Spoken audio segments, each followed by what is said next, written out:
I divorced my emotionally abusive wife after I discovered she was secretly filming me and sharing it with family, friends, and doctors without my consent.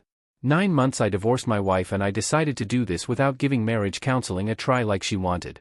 Some background will be required for this. I, 28M, met my, now ex-wife, 27F, March 2023 through mutual family friends. I come from a traditional Pakistani Muslim family and so did she.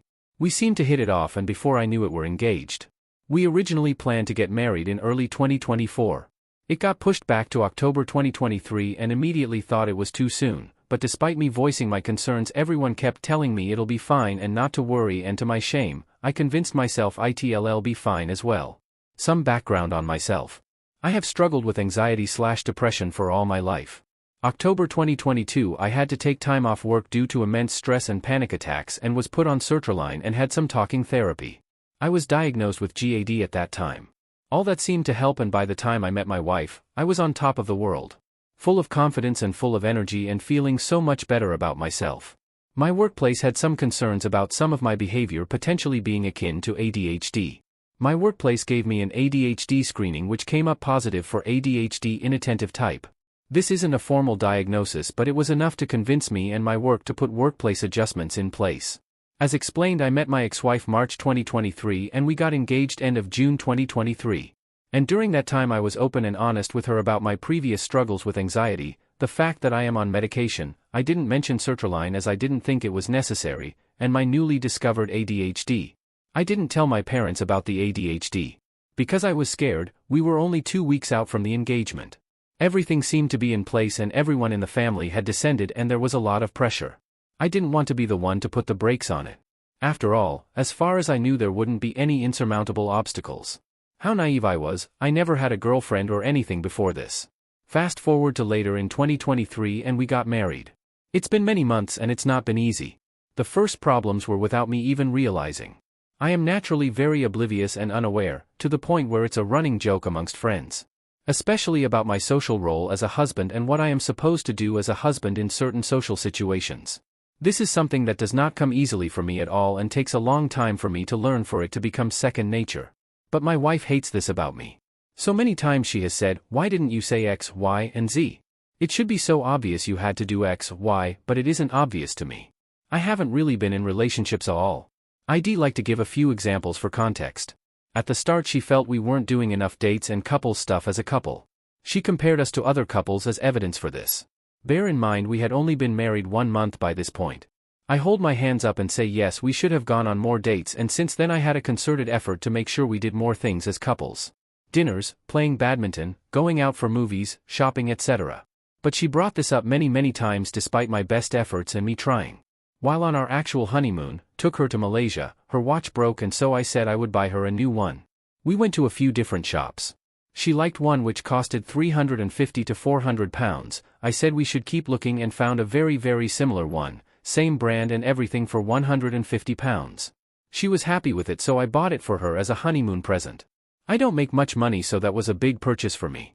SBE was happy and grateful.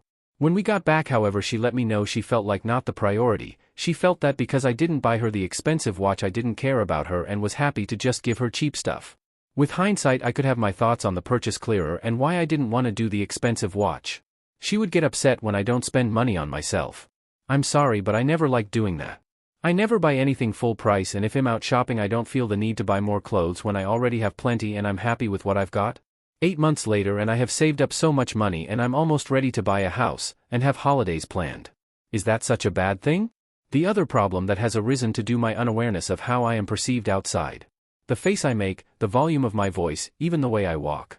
Apparently the way I walk isn't a confidence or mature walk, and that's also a problem for my wife. Another problem that has exasperated these other problems are due to my wife's perception that she had been betrayed, deceived, in her own words, ruined her life. Because we as a family did not disclose my difficulties prior to getting married. Despite the fact I told my wife everything. She says I said 10% of the truth. I have screenshots and receipts. I told her everything. But I didn't have anything else to share because I didn't know what other issues or challenges I might have.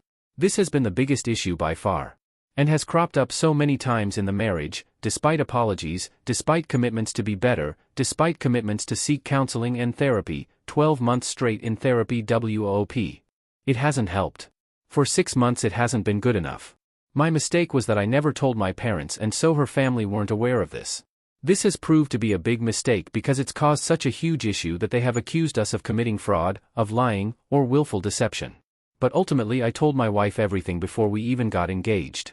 She could have mentioned it to her family if it was a problem. I will own up to mistakes I have made. I should have been more attentive to my wife and learned more about my role as a husband before I got married. It's a learning curve and I am learning every day. One of the mistakes that's caused a big rift was around money. I had enough saved up to build a house deposit, or to pay for me to go to Hajj. I didn't have enough for a house deposit at that time, but my plan was to save and build up over the next 12 months. But she was shocked when I told her my savings. With hindsight we should have talked about that well before. But everything was so expedited it was hard to.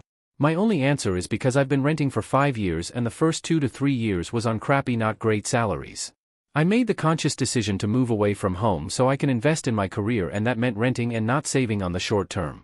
She believed, however, that anyone who gets married needs to have saved much more. It was their idea to speed up the marriage. And I guess that's my mistake. I know so many couples who basically started from scratch when they got married. But regardless, in 3 years at my current company my salary has more than doubled. My investment in my career is now paying off. But I don't believe she deserves this now. She has accused me of not being affectionate or caring towards her. Which is completely untrue. People show affection in their own way. I've taken her on trips, getaways, food places, and bought her many surprise little gifts. The biggest thing is I always want to make sure she's comfortable, constantly asking if she needs a drink or a snack, if she wants a blanket, if she wants the temp changing. I go out of my way to get the things she wants because that's how I show affection. But her issue with affectionate comes down to the fact that sometimes I forget to hold her hand or hug her. I can't help it if I forget what I'm supposed to do in any given social situation with girls. That's just who I am. An inexperienced relationship guy. If she doesn't tell me her expectations, how am I supposed to meet them? The worst thing was we were in my car, having a big argument, and I said to her, "Look, I'm really sorry I'm inattentive and you felt that I hadn't shown enough affection for you. I can't help it if I don't know this is a moment you want me to hold your hand. All I ask is you give me some indication, some hint, something." And she replied, "No, she will not do that because that's the husband's job to figure out. I have had my character pulled apart and attacked for things that I cannot help. That's not fair. I am being blamed for Joy disclosing all my issues despite telling my wife everything, and they are hiding behind technicalities. The biggest betrayal that I have discovered, they have spoken to a psychiatrist without my consent saying that I need an autism diagnosis and treatment to improve. My wife has recordings of me, walking and I don't know what else, all without my consent. And showed it to a physiotherapist saying that I need to fix my walk. There are so many things I told my wife in confidence that has now been spread to others in the family. Now everyone in my family knows about my ADHD, knows about my anxiety and some of my deepest childhood trauma. She told everyone. It was my news to share. And that on top of the betrayal was the biggest stab wound in my heart. These are all things that I am being asked to do in order to improve the marriage. But I refuse. It won't help because I am me, it's my behavior, and no matter how many times I say I can't help it, or it's who I am, and no amount of diagnosis, treatment, or whatever is going to change who I am. From my side my trust has been completely betrayed. My privacy has been completely invaded. And the attack on my character is something I will never be able to forgive. 9 months later and I am still picking up the pieces. Trying to love myself again. 12 months of therapy and I'm still getting there. And time to move on.